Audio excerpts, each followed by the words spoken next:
On the same day I was finally approved to adopt a baby after years of heartache, my husband confessed that he's leaving me for his ex-girlfriend because he never wanted to be a father in the first place.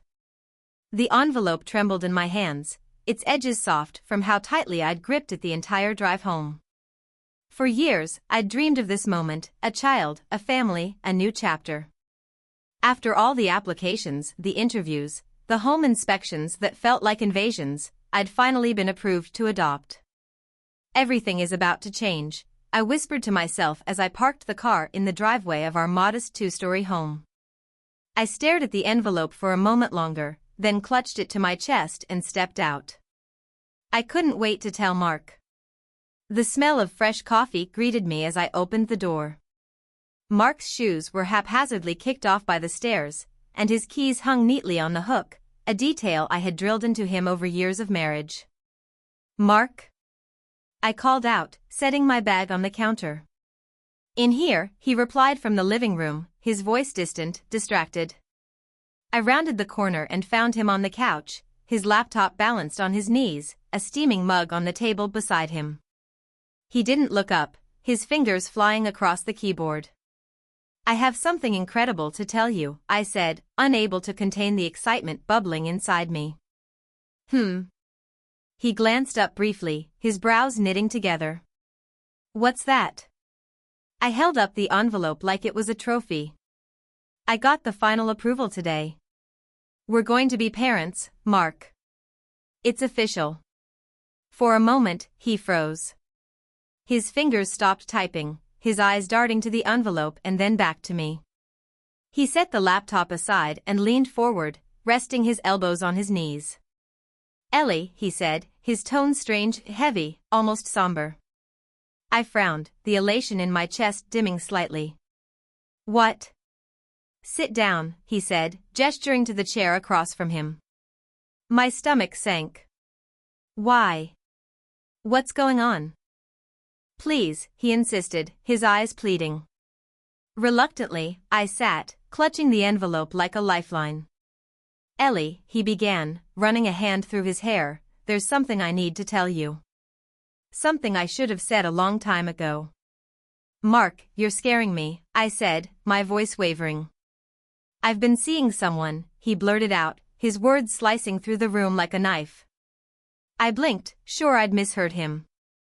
"What did you just say?" "I've been seeing someone," he repeated, his voice quieter this time.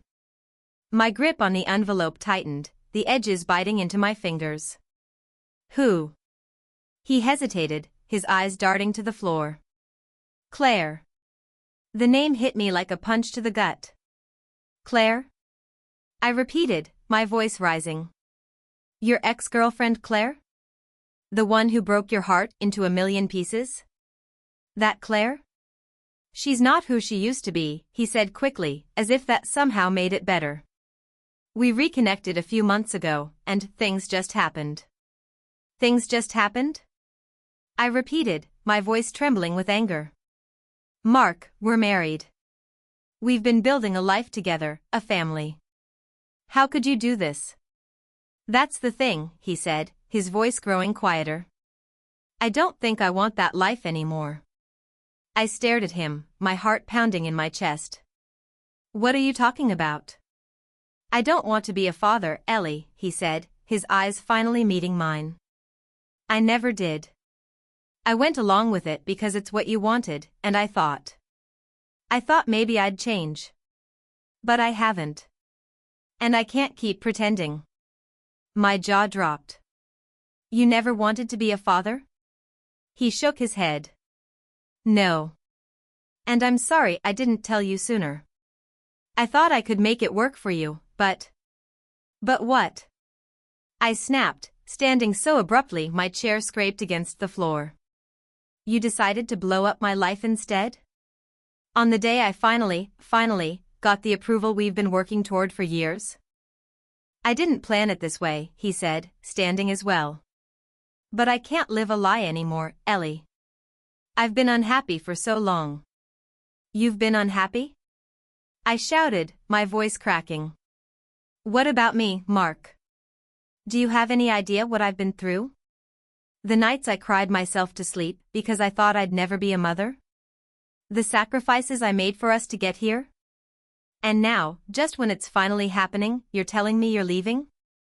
He stepped closer, reaching out as if to comfort me. I recoiled, holding up a hand to stop him. Don't, I said, my voice low and venomous. Don't you dare try to make this about anything other than your selfishness.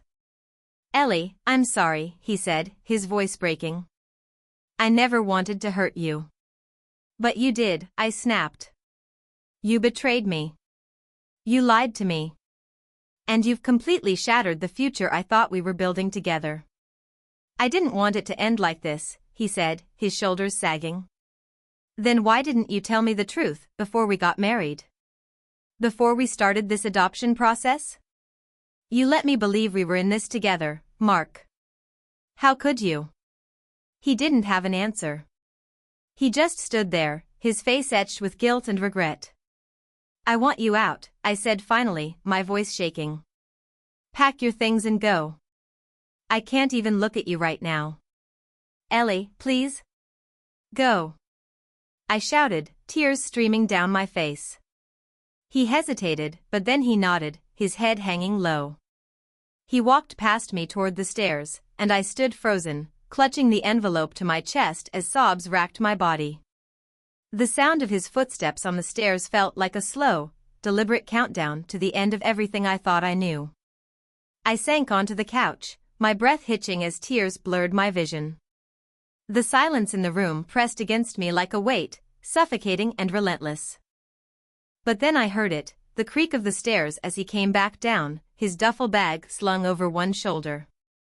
My head shot up, and I stared at him, my chest heaving with a mix of rage and heartbreak. You're really doing this, I said, my voice hoarse. I think it's for the best, he replied, his tone devoid of any real conviction. I laughed bitterly, wiping at my tear-streaked face. The best for who, Mark? For you? For Claire? Because it sure as hell isn't what's best for me.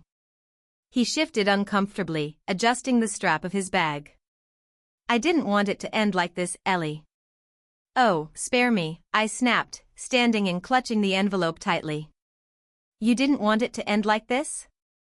Then maybe you shouldn't have been sneaking around with your ex. Maybe you should have been honest with me before we built an entire life together. Ellie, Don't, I interrupted, holding up a hand. Just don't. I don't want to hear your excuses. You made your choice, Mark, and now you have to live with it. He sighed, his shoulders slumping. I'm sorry. Sorry? I repeated, my voice rising. You're sorry? That's all you have to say? After everything we've been through, after everything I've been through, you're just sorry? I never wanted to hurt you, he said, his voice barely above a whisper. But you did. I shouted, my voice cracking. You didn't just hurt me, Mark. You destroyed me. You destroyed us. He looked away, his jaw tightening, and for a moment, I thought I saw a flicker of regret in his eyes. But it wasn't enough, not after everything. You know what the worst part is? I said, my voice trembling. I was so excited to tell you about this. I held up the envelope, shaking it for emphasis. I thought this was going to be the happiest day of our lives. And you ruined it. You turned it into a nightmare. He opened his mouth to respond, but I cut him off. No, I said firmly. You don't get to speak. You don't get to defend yourself. You don't get to say anything else, Mark. Just go. For a moment, he hesitated, as if he wanted to argue, to say something that would make it all better. But then he nodded, his head hanging low once again. I'll send someone to get the rest of my things, he said quietly. Fine, I replied coldly, crossing my arms over my chest. He lingered in the doorway, his hand resting on the knob as he looked back at me one last time. I really did love you, Ellie. I want you to know that. Funny way of showing it, I said, my voice dripping with bitterness. And with that, he was gone. The door clicked shut behind him, and the silence that followed was deafening. Hours later, I sat at the kitchen table, the envelope still in front of me. The house felt too big, too empty. My mind replayed the events of the evening over and over, each memory more painful than the last. A knock at the door startled me, and I frowned, wiping my face quickly as I stood. I wasn't expecting anyone. When I opened the door, I was met with the concerned face of my sister, Sarah. "Ellie," she said, stepping inside without waiting for an invitation. "Mark called me. He said you'd had a fight. What's going on?" I stared at her, my lips trembling as fresh tears welled up in my eyes. "He's gone," I choked out. "He's leaving me. For Claire." Sarah's eyes widened in shock. "What? Claire? That Claire?" I nodded, and the sobs I'd been holding back erupted once again. Sarah immediately wrapped her arms around me, holding me tightly as I cried into her shoulder. "Ellie, I'm so sorry," she whispered, stroking my hair. "I can't believe he'd do this to you. After everything." "I thought I knew him," I said, my voice muffled against her shoulder. "I thought we were in this together." Sarah pulled back slightly, looking me in the eye. "You don't need him, Ellie. You're strong. Stronger than you think. And you don't need a man like him to be happy." "But the adoption," I said, my voice breaking. "I don't know if I can do it alone."